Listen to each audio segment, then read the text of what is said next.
Avec comme seul horizon la forêt tropicale, ce village n'est accessible que via cette route en terre battue. Les habitants d'Ekoury sont inquiets.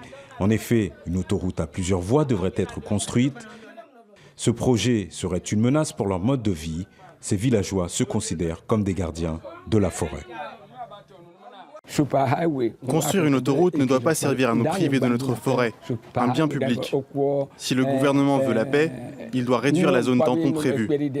En maintenant la zone en l'état, cela signifierait la destruction de pans entiers de notre forêt tropicale. Ici, la plupart des routes sont fédérales. Elles auraient besoin d'être rénovées.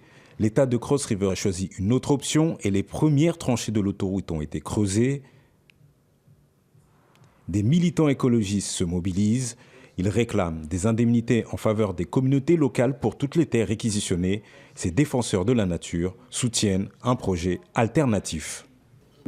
Si la route déjà existante est rénovée, plusieurs communautés en seront les bénéficiaires. Et ici, la biodiversité restera protégée dans la forêt tropicale actuelle. Elle sera préservée pour nos communautés et pour le monde entier.